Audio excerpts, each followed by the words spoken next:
you're only going to develop empathy if you really truly go out to the audiences to understand, and that includes the people on the shop floor as well. I say shop floor, in the store.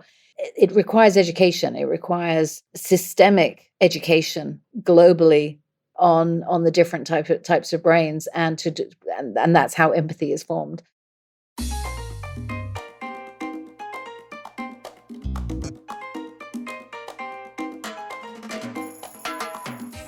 Welcome to Inclusion and Marketing, the show that's all about helping you develop the skills and insights you need to win the attention, adoration, and loyalty of more consumers, especially those with differences that are often ignored by brands.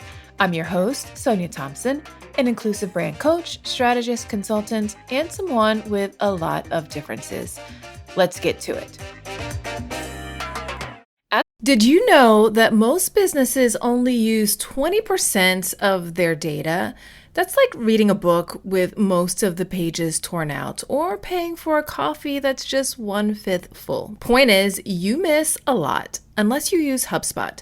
Their customer platform gives you access to the data you need to grow your business. The insights trapped in emails, call logs, and transcripts, all that unstructured data that makes all the difference. Because when you know more, you grow more. And when you get a full cup of coffee, you can do more too. But I digress. Visit HubSpot.com today. As mentioned on an earlier episode, 1 in 5 people are neurodivergent. That means it's very likely that you and I will not only work with someone who is neurodivergent, but also have neurodivergent customers. That's why we focus part 1 of this series, episode 57, Neurodiversity at Work, how to create a culture where everyone thrives. I'll drop a link to that in the show notes so you can access it easily in case you haven't heard it. And now with this episode, I want to turn our attention to neurodivergent consumers because, as mentioned, it's very likely that some of the people you serve will be neurodivergent as well. So it's important to understand various ways to consider and support them in the customer experience you deliver. So back on the podcast are my resident neurodivergent experts, Aviva, Ludmila, and Caroline. They've shared their experiences as neurodivergent consumers, along with some tips for you to think about as you work to build more inclusive experiences. So without further ado, here's our discussion. I've got another treat for you today. Thank you so much for joining me, Aviva, Ludmila, and Caroline. Pleasure to have you for a second time here on this show. How are you? Thank you. We're doing great. How are you?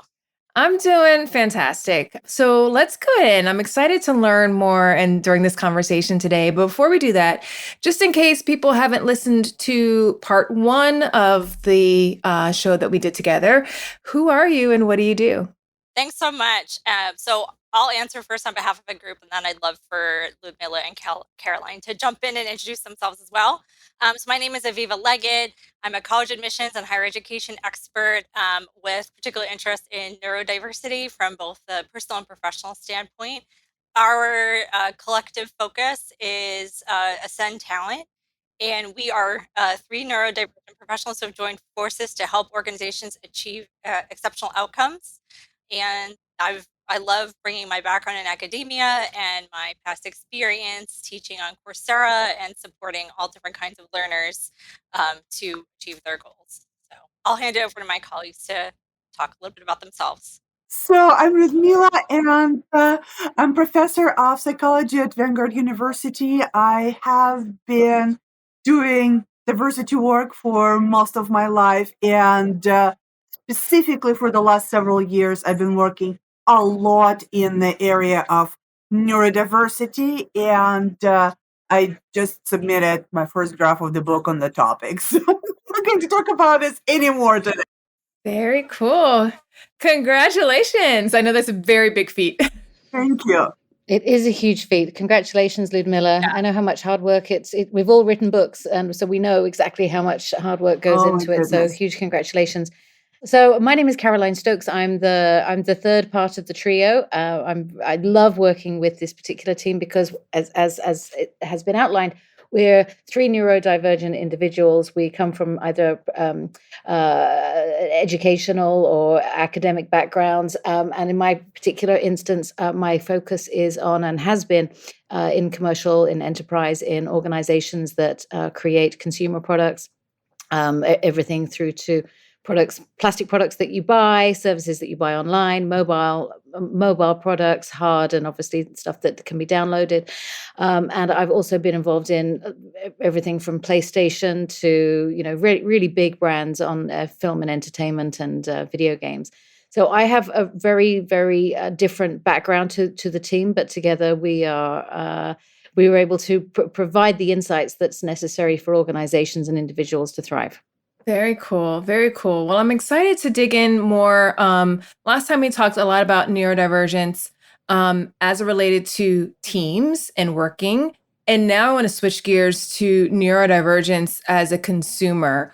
But before we dive into those specifics, just in case somebody doesn't know what it means to be neurodivergent, can you just kind of ground us on what that is? Sure. In general, when we talk about neurodiversity, just like biodiversity, so when Judy Singer defined it, it was really thinking about all the different ways in which people think and feel and process information. But we also know that not every style of thinking and feeling is equally welcome in society. So when we're talking about things like neurodiversity movement or understanding neurodivergent people, we're talking about those who have not quite had the same opportunities as everyone else based on the way we think, feel, and process information. So it obviously started with autism culture, and in the late 90s, that's where the conversation was, but it very quickly expanded to ADHD, dyslexia, dyspraxia. But now we can talk about all kinds of other ways in which people can differ from the neurotypicality. Let's say long COVID influences some of the cognitive processing. And a lot of things we're talking about, let's say how to accommodate autistic people, a lot of that could actually apply to those who experience long COVID, or something that we talk about, well, that applies to ADHD, that might apply to long COVID. So we don't want to just say, okay, you need to have this particular label. There are things that are overlapping. Yeah, and this is often what I call spillover, right? Because a lot of times whenever brands are focusing on serving the needs of a particular customer group, they also end up serving the broader needs of people who still appreciate whatever it is that their accommodation or whatever it is that they're doing to serve a particular group of people. It actually has a benefit to a much broader group as well. So it's nice whenever that spillover effect happens and more people are able to be served and get their needs met. So can you tell me about what are some common challenges that people who are part of the neurodivergent community experience as consumers? Because I imagine a lot of people aren't really aware of what some of these challenges are. As a consumer, it's a bit like walking into a war zone, pretty much in various ways for various people. And as Ludmila expertly explained, there's such a broad range of sensory and processing approaches that people have. Every single brain is different. So what is acceptable or easy to manage for one person may be more challenging for others. I'll give you an example of my youngest son, for example. He's 16. He is on he has multiple neurodivergent diagnoses. And when we walk into a restaurant, if the music is too loud, if the acoustics aren't acceptable, we have to say, I'm really sorry, but we have to go. Because they're not going to change it typically. And so it's just not sensory appropriate for him. Another example, just the other day, we were having to get his booster shot because he's immune compromised as well. There's a new facility whereby you can click on the options to find a clinic specifically focused for people who have sensory challenges. Oh, wow. We found 4 in all of Vancouver, but guess what? We made that 1 hour round trip to ensure that we went to an appropriate one, because the impact is that he will have somatization seizures if he is too overwhelmed. When that Okay. happens, it can impact his education, it can impact his confidence in settings, it can impact his communication skills, and so on. So and that's just one particular case. If you think about my particular situation, which is I have ADHD. I am easily distracted. And it can be overwhelming when that happens because, if I have a job to do, if I'm distracted, I'm unable to feel like I'm able to accomplish what I need to accomplish. So for me, if somebody asks me, do you need help? It's an odd thing to say. I realize that, but it can overwhelm me. It can derail Okay. my mission. And because I'll be thinking, oh, how can I make them feel comfortable? How do I ensure that I am being polite in this situation when really I need to hyper focus because I will have a 10-minute window where I will buy something. But Right. that's just me. So there are just so many different experiences that people have. So when they walk into a store, or they go online, or they walk into an environment, often those environments do not cater for the multiple divergences that are everywhere Got it. for everyone. So when we talked last time, some of the recommendations that you had for ways in which leaders can serve people who are on their team who are neurodivergent is not to just give them special accommodations, but to create a culture and environment that works for everybody, right? So you're designing it so it works for everybody from the beginning. Are there ways that you would recommend that marketers and people who are thinking about customer experience can design a customer experience overall that works for everybody, that works for people who are neurodivergent and not? Because I imagine like someone said, well, should we not like say, can I help you? So when would you know when it's acceptable or not? So how should people go about thinking about creating an experience that one makes it, I'm going to say, fluid for their team to be supportive of everyone?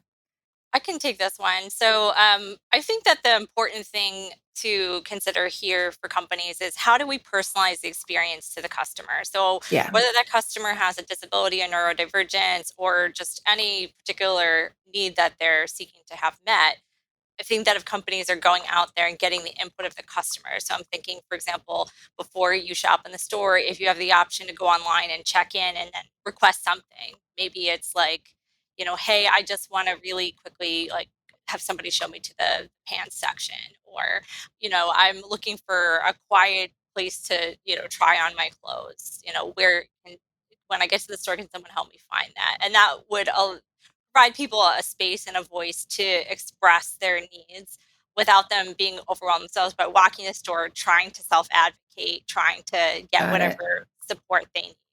So I'm thinking about that in the retail environment. And then, I think that the online environment, I found this for myself as somebody with multiple neurodivergences, that the online environment is generally more comfortable or most comfortable for me to shop in because I Okay. can, take my time picking and choosing things. I can research, I can compare, and it doesn't require me to, have a specific interaction. I mean, I interact with people all the time. It's not that I have a problem doing that, but there's something about the store environment for me where I feel pressure if a Yeah. salesperson is coming over to me to like buy something because I feel like I'm like obligated to buy or something if Got they talk. it. I know that that's not true, but it's just a sort of a feeling that you get, at least I get as a neurodivergent person in a store where I'm like, oh no, I don't even want to like build a tie with you because I know I'm going to want to buy something if I like you and I don't want to like you. So let Got me just it. create a little distance here.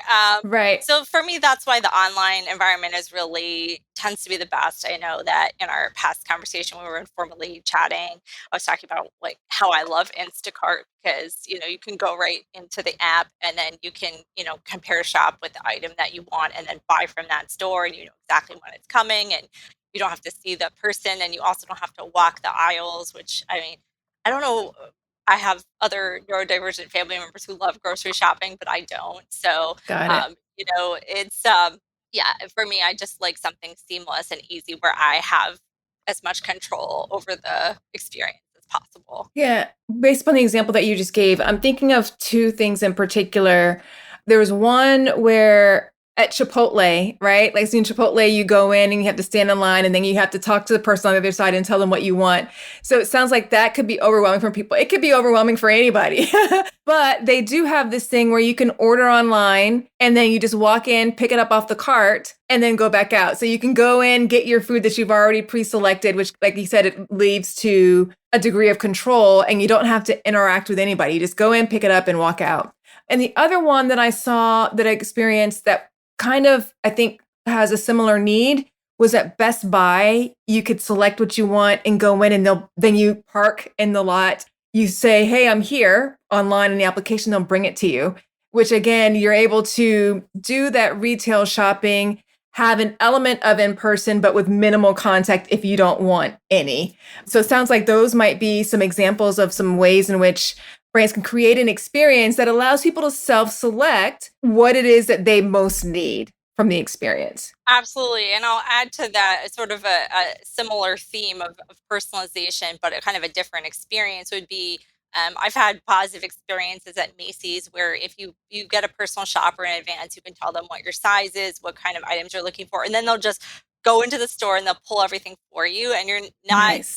they're not on commission, so they're not trying to sell you their specific, like as many clothes as possible, but they've already pulled all your sizes, so you don't have to go running around the store trying to find the exact thing that you want. You can give your stylist the guidance, and then they pick it for you, and then you go into the room and you try it on. You keep what you want, you take out what you don't want. So again, I think emphasizing on that personalization piece is important, and then thinking about the sensory experience and how everybody may have a different need when it comes to that in the in-store way. I know, Caroline, you talked about there are times where, let's say it's too much of a sensory experience, or like, let's say it's too loud and you'll have to leave. Are there other impacts that you all have found that the impact of a brand not necessarily taking into account people who are neurodivergent has on you as a consumer? Like, sometimes you might have to leave, but are there other things that other ways that it impacts you and the choices that you make? So one thing I would say, and I'd love to hear what the group has to say too, I think that one of the challenges of branding that a lot of companies might have is sort of creating that customer avatar, and then how does the neurodivergent person relate to that avatar? So, if you think about, historically, like the Victoria's Secret model or like the Abercrombie model, I think there's like a certain lifestyle or culture or a set of beliefs that are behind these images. And I think that when companies fail to take into account the neurodivergent consumer, they alienate them from a brand image perspective, because neurodivergent people don't necessarily want to feel or aspire to a specific standard that may be upheld there. So I'd say there's, when there's an identity clash, and I think a lot of brands may alienate neurodivergent customers. For sure. Caroline, did you have more to add? Yeah, a few more things to add. So one of my friends, she was diagnosed with autism at age 45, and she couldn't understand. For example, she would go into a shop and there would be all of this imagery. Just to continue with Aviva's point, which is that there would be all of this family imagery, and it was so overwhelming for her that she just would crawl and want to crawl out and move into a different environment. It just wasn't comfortable for her. And I said, honey, just go to Whole Foods, where there isn't that kind of imagery. But it was just not that accessible for her. Lines, too much clutter. I can't, for example, go into Target because I look inside and I'm just like, no, everything is not aligned appropriately. It's upsetting me. There's nothing I want to buy here. There's too much. Their things aren't packaged in a particular way. They're not stacked in a particular way. They're not positioned in a particular way. Things are not logical. Things keep moving. Brands keep moving, into different places, different and what have you.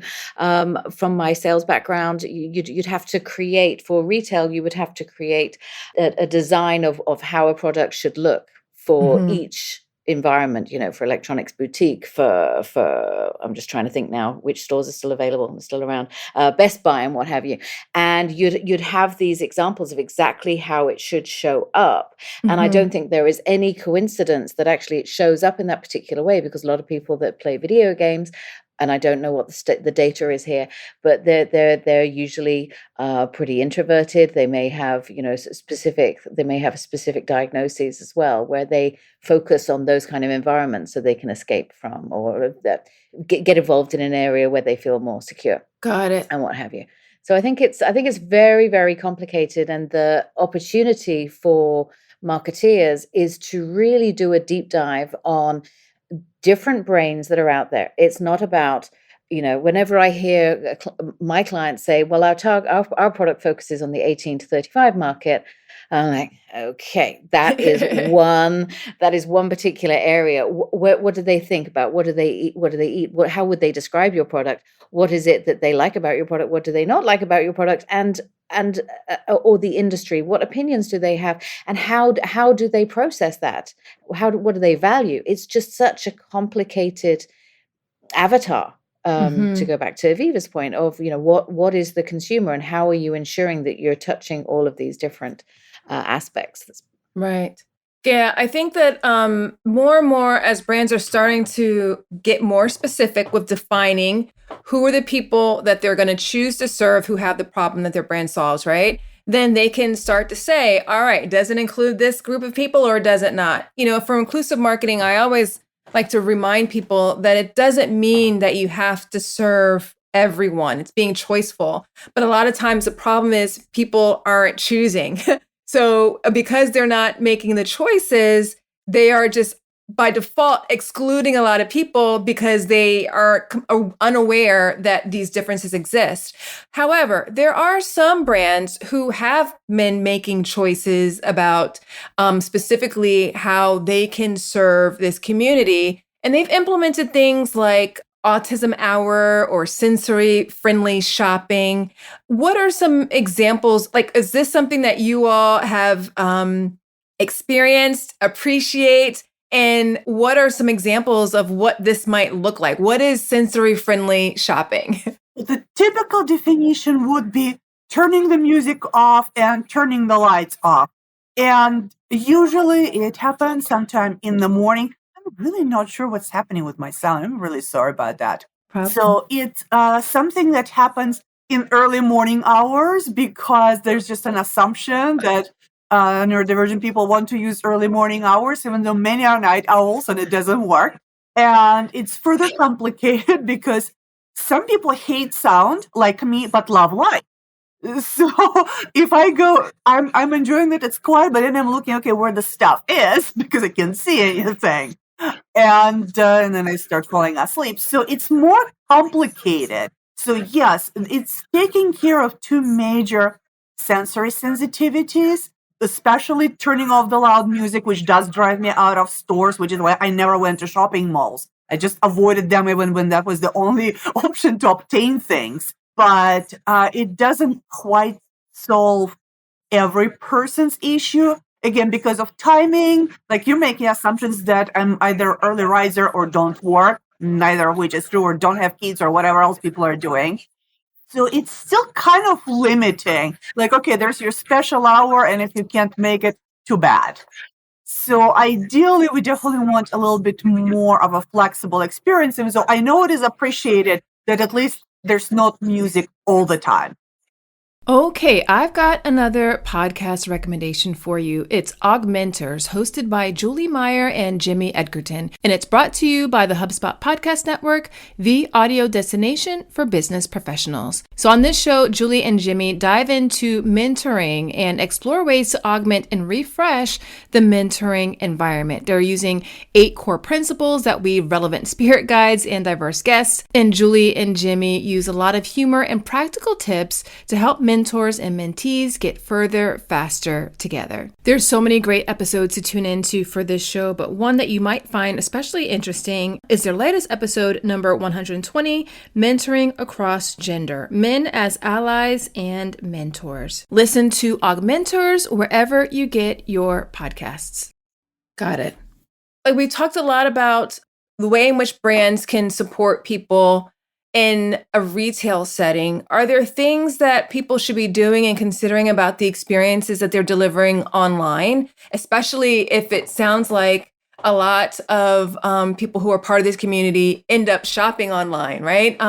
So are there things that people should be aware of about how to make sure that they're delivering an experience that works well for people in this community? I'll jump in on that. So in terms of the online experience, the what people can do really well, Amazon nails it. Amazon nails it. It doesn't provide you with distracting imagery. You go in, you know exactly what you want to be able to buy. You type it in, and up comes an incredible selection. The choice is overwhelming, too overwhelming, but that's okay. At least you've got the choice, and you don't have to go into 10 different stores to do that.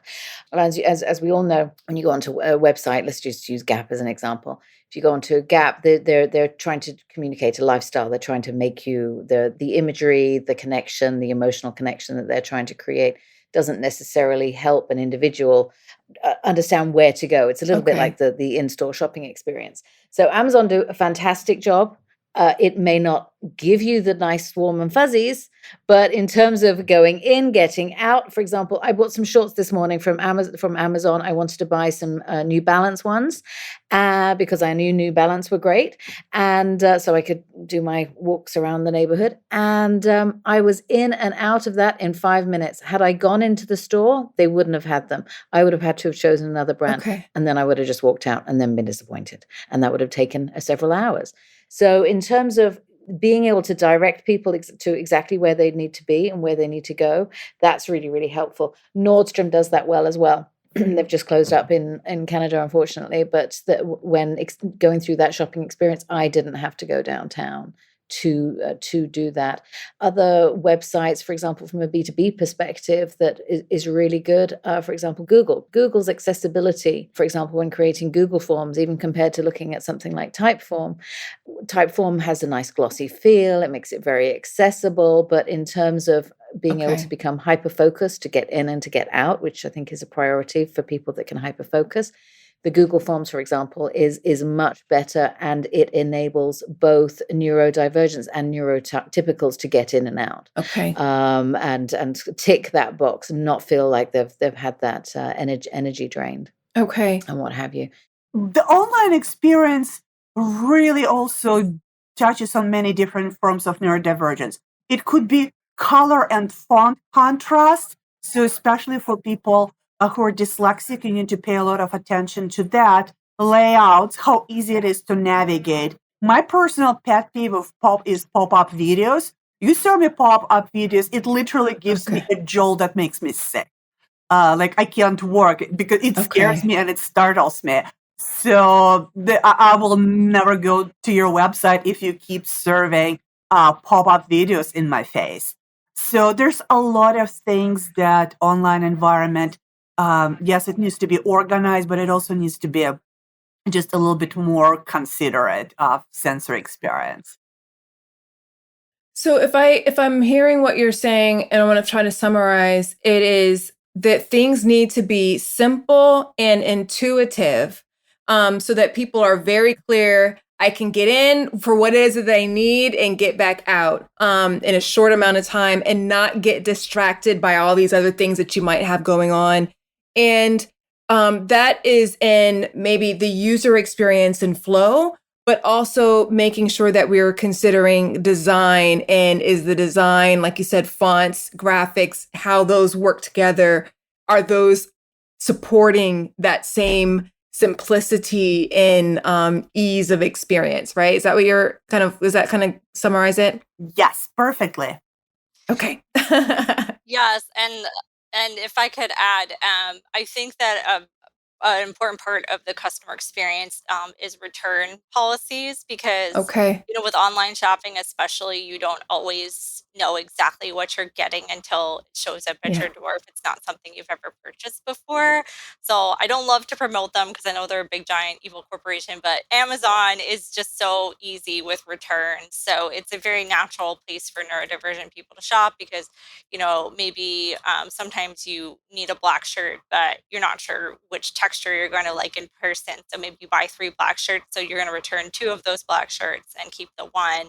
So knowing that there is a return policy, and also Amazon is very flexible. So if you accidentally get out of the return window, you can chat somebody and they'll sort of say, sure, you can still return this. So there's a lot more flexibility and understanding. I think so. I think there's, I would say there's just a level of empathy in the whole customer experience in Amazon, which is why I think they've managed to do so well and become the giant that they are, is that they make everything convenient and easy for the customer.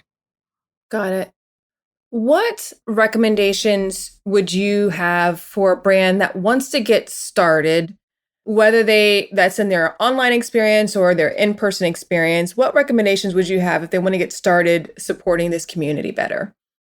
Oh my goodness, that is a lot because it's everything. It's from the quality of the product, the disclosure of what it's made of, because let's avoid returns.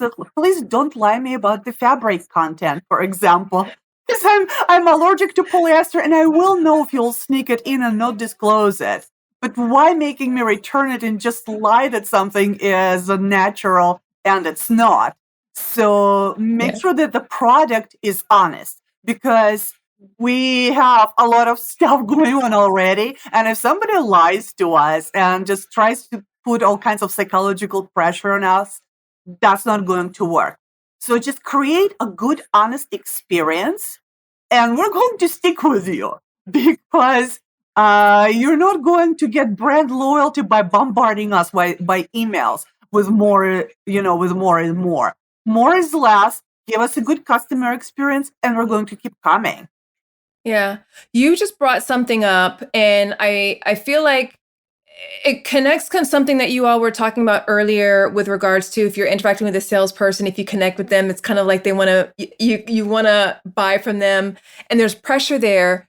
Ludmila, you just talked about like emails, and because I think sometimes in online marketing in particular, there is a lot of persuasion tactics that are used to, of course, to get people to buy and to get people to buy more.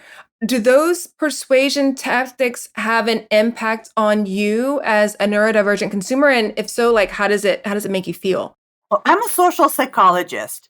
So when I see that, it's a huge turnoff, because I know someone is manipulating me, even though sometimes it's still difficult to reduce. And I'm like, yeah, like Aviva was saying, there's touchy-feely. I also think it's predatory, because some neurodivergent people are more vulnerable to this. Some elderly people are more vulnerable to this. Some other groups of people are more vulnerable to this. So to me, it actually feels unethical in many cases.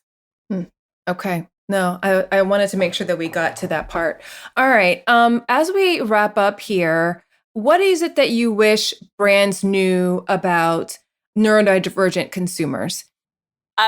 For me, the most important thing to emphasize, I guess, two things. One is personalization, and two is empathy. I think if a company can prioritize personalization and empathy in their marketing efforts and in their customer experience, then they will have a good framework from which to welcome all different kinds of customers. We love the word empathy around here. And if I can add to that, you're only going to develop empathy if you really truly go out to the audiences to understand, and that includes the people on the shop floor as well. I say shop floor, in the store. It requires education. It requires systemic education globally on the different types of brains, and that's how empathy is formed. But that would be my strongest recommendation, which is to get out, do that, be curious, just like you would need to be as a marketeer and as a salesperson and as somebody that's representing your company, or just interested in learning. I think that's the most fundamental thing. Cool. All right. Does anybody want to share a specific experience where a brand made you or showed you that you belonged with them? So when I was thinking about this, I thought to myself, there is no one company that I have come across, unless it's specifically for neurodivergent children in a neurodivergent school. That's a completely separate market. But outside in the real world, where people are trying to find out, or they're learning in midlife or in a young adult life that they have a neurodivergent diagnosis, they don't know that they have it, and they may just feel that a brand is completely incongruent. There is no brand that I have seen, or maybe there's someone is about to come out with something that is relevant, but I have not seen a brand that will wholeheartedly accept and understand or attempt to understand neurodivergent human beings. And I would love to be able to see a brand that goes outside of the medical community or the organizational psychology community that really embraces all different types of brains and their approach for it, rather than everything just being a marketing sale from, since consumerism began. Yeah, no, it sounds like there is a lot of area for opportunity and for brands overall across the board. So we're going to put this challenge out that we have more leaders who will have empathy, because this is a pretty decent sized population. I think I heard 1 in 5 people are neurodivergent. So this is a pretty large chunk, right? So even if it wasn't, it's still important to have empathy in this regard. All right, where can people find you if they want to learn more about your work? Okay. So please, you can follow us on LinkedIn at Ascend Talent, or you can email us at ascendtalent3@gmail.com. Nice. All right. Any parting words of wisdom for marketers who want to show neurodivergent consumers that they belong with them? Okay. Neurodivergent consumers actually care about a lot of other things. We tend to care a lot about justice in general. So there are some things. Don't rely on your own empathy. Hire neurodivergent people. Hire all kinds of people, period, and treat them right. So there's one brand that me and my colleagues always patronize, and we do that because they never do layoffs. And they haven't done layoffs in a tough economy. And it's a pretty small, chain. And they just kept all of their employees. And we've been patronizing them over 10 years since the previous recession. When you create something that we just think you are a just and fair brand, like, we don't even care what you sell. We'll eat your food and we'll stay in your hotels, because that's just an important thing. If you treat people right, it doesn't even have to be specifically catering to neurodivergent, but treat people right and be honest. And that's really something that's much better than any kind of, and high neurodivergent people. I love it. I think that's just good. It's a wonderful way to run a business, period. Treat people right, whether they're in your company or they're part of the people that you're serving. I think it's fantastic advice and really great advice to end on. Thank you again, Aviva, Ludmila, and Caroline. It's really been so insightful and a lot of fun chatting with you and learning from you. So thanks again for stopping by. Thank you. For the opportunity. Aviva, Ludmila, and Caroline had so many insightful things to share, and I'm super curious to know what stood out most to you as it relates to supporting neurodivergent consumers. Let me know on social, tag me in your conversations there, or even let's chat about it in the DMs. I'd love to continue the conversation with you on this topic. If you like the show, I would so love it if you'd share it with a friend, colleague, or your network. You could also leave a rating and review for it in your podcast player of choice.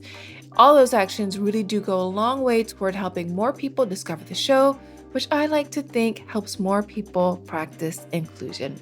And if you want to go deeper into the world of inclusion and marketing, be sure to join the Inclusion and Marketing newsletter, where each week I send news, stories, insights, and more to help you build an inclusive brand. Go to inclusionandmarketing.co to get signed up. I'll also drop a link to that in the show notes so you can access it easily as well. Until next time, remember, everyone deserves to have a place where they belong. Let's use our individual and collective power to ensure more people feel like they do. Thanks so much for listening. Talk to you soon.